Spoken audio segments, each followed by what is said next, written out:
Hello students, welcome to study Hindi. आज हम उपसर्ग तथा उसके प्रकार को जानेंगे। साथ ही उपसर्ग के प्रकार को उसके अर्थ तथा उदाहरण के साथ देखेंगे। तो वीडियो को पूरा ज़रूर देखना। चलिए उपसर्ग को सीखते हैं। सबसे पहले जानते हैं कि उपसर्ग का अर्थ क्या है। तो उपसर्ग शब्द की उत्पत्ति दो शब्दों के योग से हुई है, उप जोड़ सर्ग।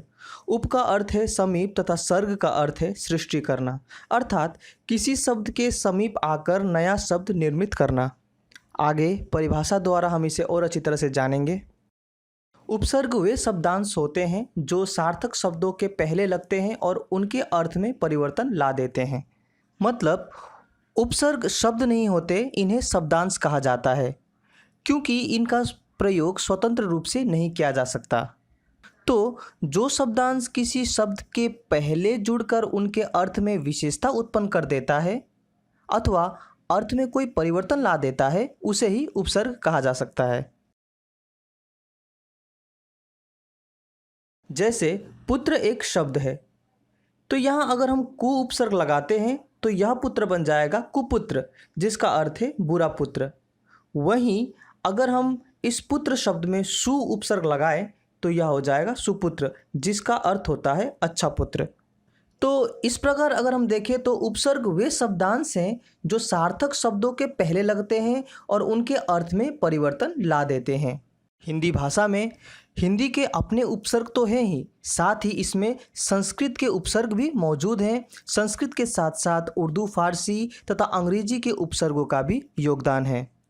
अलग अलग भाषाओं के उपसर्ग का प्रभाव हिंदी में होने के कारण इन्हें उपसर्ग के भागों के अंतर्गत विभाजित किया गया है।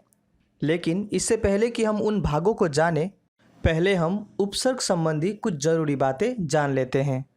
पहला है शब्द के अर्थ में नई विशेषता लाना, अर्थात उपसर्ग जब किसी शब्द के साथ जुड़ता है तो वह उसके अर्थ में परिवर्तन ला सकता है तथा उसमें नई विशेषता भी जुड़ सकती है। जैसे कि हमने सुपुत्र तथा कुपुत्र वाले उदाहरण में देखा था कि पुत्र शब्द के साथ जब सु उपसर्ग जुड़ता है तो वह बन जाता है सुपुत्र, जिसका अर्थ है अच्छा पुत्र। लेकिन वहीं पुत्र के साथ यदि कु उपसर्ग जुड़ जाए तो वह बन जाएगा कुपुत्र, जिसका मतलब है बुरा पुत्र। तो इस तरह उपसर्ग अर्थ में नई विशेषता ला सकती है। अगला है शब्द के अर्थ को उल्टा कर देना, अर्थात उपसर्ग किसी शब्द के साथ जुड़ने पर उसके मूल अर्थ को ही उल्टा कर सकती है। जैसे सफल एक शब्द है और यदि इस सफल शब्द में हम अ उपसर्ग लगा दें तो वह हो जाएगा असफल। असफल जो कि सफल का विपरीत अर्थ है। वैसे ही आगे देखें, शब्द के अर्थ में कोई विशेष परिवर्तन ना करके उसके आसपास का अर्थ देना, अर्थात उपसर्ग कहीं कहीं मूल शब्द के अर्थ में कोई विशेष परिवर्तन तो नहीं करता, बल्कि उसके प्रभाव को कम या अधिक रूप में दर्शाता है। जैसे भाग एक शब्द है जिसे हम हिस्सा भी कहते हैं, तो इस भाग शब्द में वि उपसर्ग लगा दे तो यह बन जाएगा विभाग। विभाग जिसका मतलब है विशेष भाग। तो यहाँ हमने देखा कि अर्थ में कोई विशेष परिवर्तन नहीं हुआ है, लेकिन उसमें प्रभाव जरूर उत्पन्न हुई है। तो यह थी उपसर्ग संबंधी कुछ जरूरी बातें। तो चलिए अब हम उपसर्ग के प्रकार को देखते हैं, साथ ही उपसर्ग के अर्थ तथा उससे बने शब्द को जानते हैं। हिंदी भाषा में अधिकांश उपसर्ग संस्कृत भाषा से लिए गए हैं, परंतु संस्कृत के साथ साथ हिंदी के अपने उपसर्ग भी हैं और उर्दू, फारसी तथा अंग्रेजी भाषा का भी योगदान उपसर्गों में है। तो सबसे पहले है संस्कृत के उपसर्ग। पहला है अ, जिसका अर्थ है अभाव, और अ उपसर्ग से बनने वाले शब्द हैं अज्ञान, अहिंसा, अनाथ, अनंत। तो यहाँ पर अभाव को कैसे देखेंगे हम, जैसे कि अज्ञान यानी कि ज्ञान का अभाव, अहिंसा हिंसा का अभाव, इसलिए अहिंसा। वैसे ही अनाथ, अनंत। आगे है आ इसका अर्थ है तक या पूर्ण। तो इनसे बने शब्द हैं आजीवन यानी कि जीवन तक, आमरण मरने तक, आगमन। ठीक है। आगे है अनु का अर्थ है पीछे, तो अनुरूप, अनुवाद, अनुशासन। अगला है अव। अव का अर्थ है बुरा या हीन, और इनसे बनने वाले शब्द हैं अवगुण, तो अवनति, अवतार, अव। तो हम इस तरीके से भी उपसर्ग को पढ़ सकते हैं ताकि हमें पता चले कि हमने इसमें कौन सा उपसर्ग लगाया है। वैसे ही आगे है अभि, जिसका अर्थ है समीप, चारों ओर या सामने। तो अभि से बनने वाले शब्द हैं अभिमुख, अभियान, अभिमान आदि।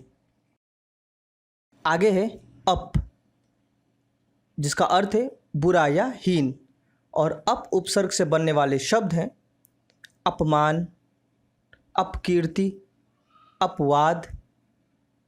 वैसे ही अधि, अधि का अर्थ है ऊपर या श्रेष्ठ, और अधि से बनने वाले शब्द हैं अधिकार, अधि, अधिपति, अधि, अधिकरण, अधि।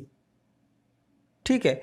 आगे है उत, जिसका अर्थ है ऊपर या श्रेष्ठ, और उत से बनने वाले शब्द हैं उत्थान, उत्तम, उन्नति, उत्कर्ष आदि।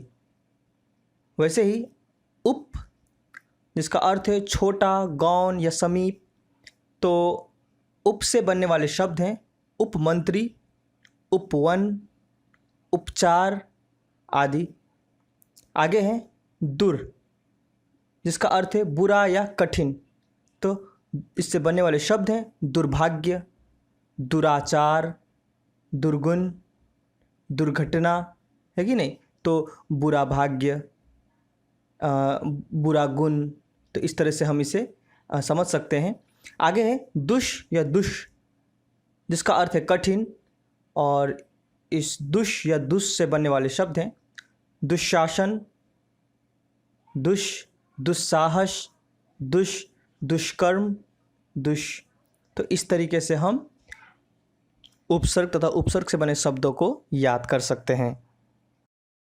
आगे है निस, जिसका अर्थ है निषेध या रहित, और निस से बनने वाले शब्द हैं निसंकोच, निष्कलंक, निश्चय, तो संकोच रहित, कलंक रहित।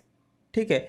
आगे है निर या निह, जिसका अर्थ है रहित या बिना, तो निरपराध, अपराध बिना, अपराध रहित, निर्धन, धन के बिना या धन रहित, निर्वाह। वैसे ही आगे है नि, जिसका अर्थ है अभाव, अधिक, और इनसे बनने वाले शब्द हैं निवास, नियुक्त, निषेध आदि। आगे है प्र, और इसका अर्थ है अधिक और आगे या आगे, और प्र से बनने वाले शब्द हैं प्रवाह, प्रबल, प्रचार्य, प्रगति। आगे है परा, इसका अर्थ है पीछे या उल्टा, और इनसे बनने वाले शब्द हैं परा से बनने वाले शब्द हैं पराधीन, पराजय, परामर्श आदि। आगे है प्रति, जिसका अर्थ है प्रत्येक या उल्टा, और प्रति से बनने वाले शब्द हैं प्रतिदिन, प्रतिकूल, प्रतिवादी, तो प्रतिदिन, प्रत्येक दिन, है कि नहीं। तो प्रतिकूल जो कि अनुकूल के उल्टा है, यानी कि प्रतिकूल। आगे है परि, जिसका अर्थ है पूर्ण या आसपास, और परि से बनने वाले शब्द हैं परिक्रमा, परिणाम, परिपूर्ण, परिचय आदि। वैसे ही वि उपसर्ग, जिसका अर्थ है अभाव या विशेष, और वि उपसर्ग से बनने वाले शब्द हैं विभाग, वियोग, विजय आदि। आगे है सम, जिसका अर्थ है पूर्णता या साथ, अच्छा साथ, और इसके शब्द हैं सम्मान, समकोण, सम्मेलन, संकल्प। वैसे ही स, जिसका अर्थ है सहित या के साथ, तो स से बनने वाले शब्द हैं सपरिवार, सम्मान, सहृदय। आगे है सु, जिसका अर्थ है अच्छा या सहज, और इससे बनने वाले शब्द हैं सुकर्म, अच्छे कर्म, सुपुत्र, अच्छा पुत्र, सुगम। वैसे ही कु, जिसका अर्थ है बुरा, तो कुपुत्र, कुरूप, कुसंगति। तो यह हमने जाना संस्कृत के उपसर्ग को। अब हम देखते हैं हिंदी के उपसर्ग।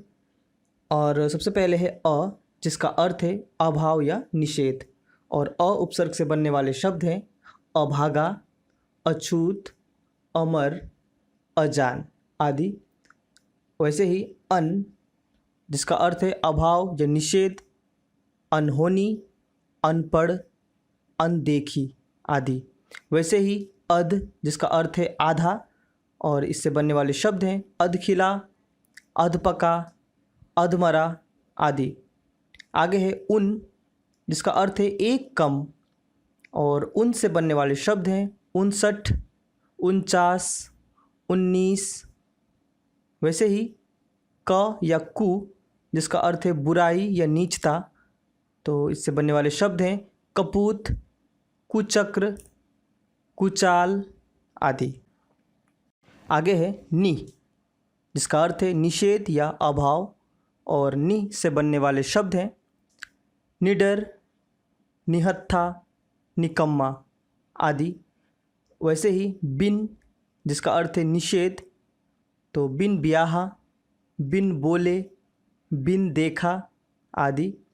आगे है भर, जिसका अर्थ है पूरा, और इनसे बनने वाले शब्द हैं भरपेट, भरपूर, भरसक आदि। आगे है सु, जिसका अर्थ है अच्छा, और सु से बनने वाले शब्द हैं सुकन्या, सुजान आदि।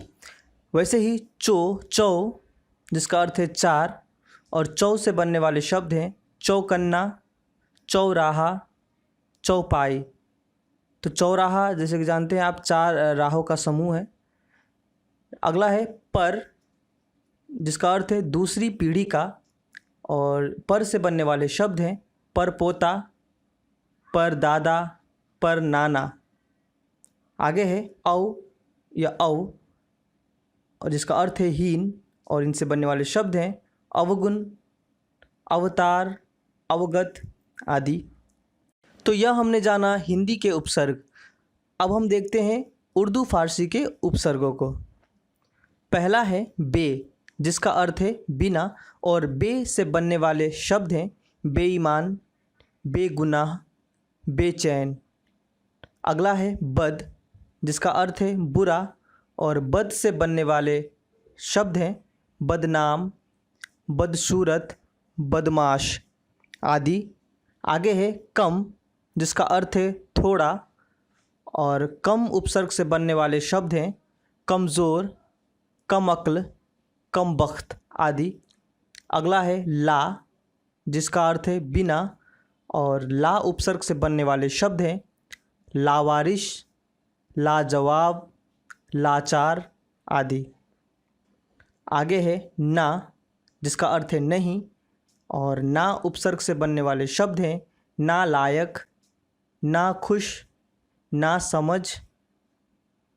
आगे है खुश, जिसका अर्थ है अच्छा, और खुश उपसर्ग से बनने वाले शब्द हैं खुशखबरी, खुश मिजाज, खुश दिल आदि। आगे है गैर, जिसका अर्थ है भिन्न, और गैर उपसर्ग से बनने वाले शब्द हैं गैर हाजिर, गैर कानूनी, गैर सरकारी। आगे है हम, जिसका अर्थ है साथ, और इससे बनने वाले शब्द हैं हम सफ़र, हमदम, हम उम्र। आगे है हर, जिसका अर्थ है सभी, और इससे बनने वाले शब्द हैं हर घड़ी, हर वक्त, हर हाल आदि। आगे है दर, जिसका अर्थ है मैं, और दर से बनने वाले शब्द हैं दरअसल, दरमियान, दरकार। वैसे ही ब या बा, जिनका अर्थ है ओ या साथ, और इनसे बनने वाले शब्द हैं बाइज्जत, इज्जत के साथ, बाइंसाफ, बदौलत। आगे है बिला, जिसका अर्थ है बिना, और बिला से बनने वाले शब्द हैं बिला वजह, बिला लिहाज आदि। आगे है एन, एन का अर्थ है ठीक या पूरा, और एन से बनने वाले शब्द हैं ऐन वक्त, एन मौका। आगे है सर, जिसका अर्थ है मुख्य, और सर से बनने वाले शब्द हैं सरपंच, सरताज, सरकार, सरहद आदि। तो यह हमने जाना उर्दू फारसी के उपसर्गों को। अब देखते हैं अंग्रेजी के उपसर्ग को। तो सबसे पहले है सब, जिसका अर्थ है अधीन या नीचे, और सब उपसर्ग से बनने वाले शब्द हैं सब जज, सब कमेटी, सब इंस्पेक्टर आदि। आगे है डिप्टी, जिसका अर्थ है सहायक, और डिप्टी उपसर्ग से बनने वाले शब्द हैं deputy minister, deputy registrar, deputy chairman. आगे है वाइस, जिसका अर्थ है उप, और वाइस से बनने वाले शब्द हैं vice chancellor, vice principal, vice president आदि। आगे है जनरल, जिसका अर्थ है मुख्य, और जनरल से बनने वाले शब्द हैं जनरल मैनेजर, जनरल सेक्रेटरी आदि। आगे है चीफ, जिसका अर्थ है मुख्य, और चीफ उपसर्ग से बनने वाले शब्द हैं chief secretary, chief minister, chief engineer.